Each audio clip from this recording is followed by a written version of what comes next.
तुम्हें आहें सुनने का शौक था, मगर अब बताओ करोगे क्या। जो कर्राहता था तमाम शब, वो गरीब जोश तो मर गया।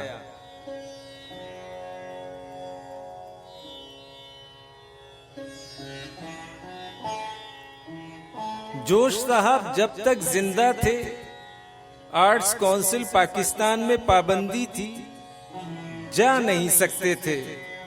चले गए बेचारे दुनिया से। हम लोगों के लिए चंद नाम ही ऐसे हैं जिन पर हमें फक्र है। उनमें जोश साहब का नाम भी आता है। जोश साहब के इंतकाल के बाद एक जलसा हुआ आर्ट्स काउंसिल ऑफ पाकिस्तान में। उसमें मैं तो नहीं गया, मगर अंजुमन जराइद सिंध के नाम से एक ताजियती जलसा हुआ था। जोश साहब का खत आया था। जरीदों, जिंदगी में मुंह पर बुराई, मरने के बाद पीठ पीछे तारीफें। सुभान अल्लाह सुभान अल्लाह। जोश की याद में जलसा, वो भी आर्ट्स काउंसिल में। आसारे कयामत। अदबी नाशनासों, अब रोते हुए कहते हो आज हम में अब जोश नहीं। मगर मैं ये पूछता हूं, अरे कमबख्तों, तुम में कब जोश था। इतनी तारीफ तो भूल जाओ, इसकी आधी भी मेरी जिंदगी में कर लेते तो कसम है उस उठाने वाले की, तुम सबको उठाकर उठता।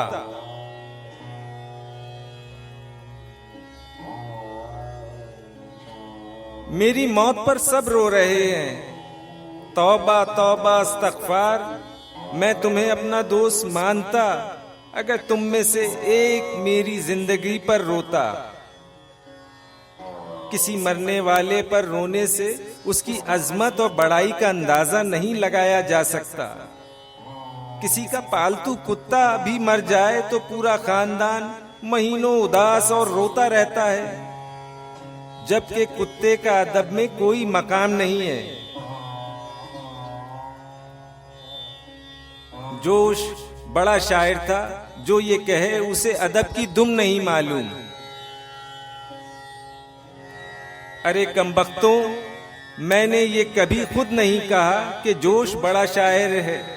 अलबत्ता जोश आदमी बड़ा था।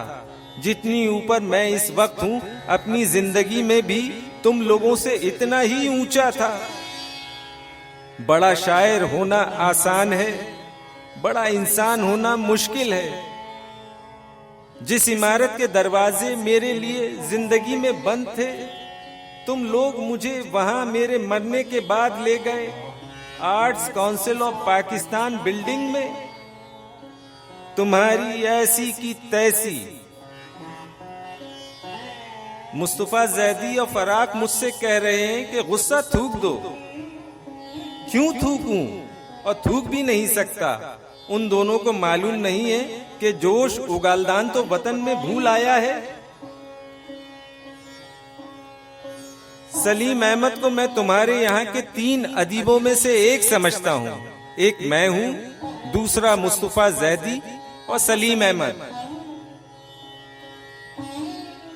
उसकी तकरीर पढ़कर बहुत दिनों बाद मैंने आईने में अपने आप को मुस्कुरा कर देखा।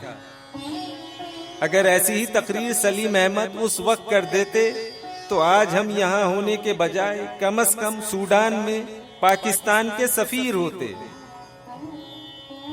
अच्छा, सज्जाद मीर को बता देना, जब कराची में शाम होती है तो ऊपर रात होती है। उसकी आवाज से सिवाय मजीद अमजद बाकी सब परेशान हो रहे थे।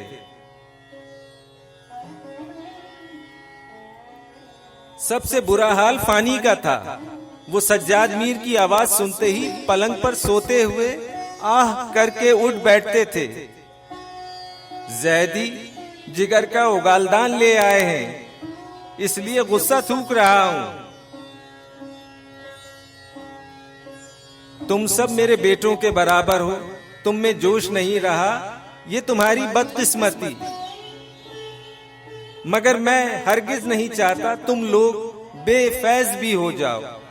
वो अच्छा, बड़ा और ताकतवर आदमी है, उसकी कदर करो। उसकी अजमत का अंदाजा यूं लगाया जा सकता है कि उसको अकेले को पिशावर के बॉर्डर पर बिठा दो, फिर देखो कौन माई का लाल हमारी सरहद की तरफ देखता है।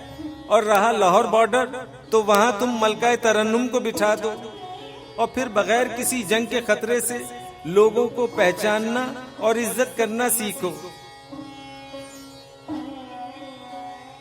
फराक कह रहे हैं, उन्हें फिरकवा मत कहो, क्योंकि यहाँ जो जबान बोली जाती है उसमें फिरकवा के मायने बहुत बुरे हैं। कल मीर को किसी ने फिरकवा कह दिया था, तो मीर कल उसके पीछे भागते फिर रहे थे। तुम सब यहाँ आओगे तो सबको गले लगाऊंगा। तुम्हारा जोश।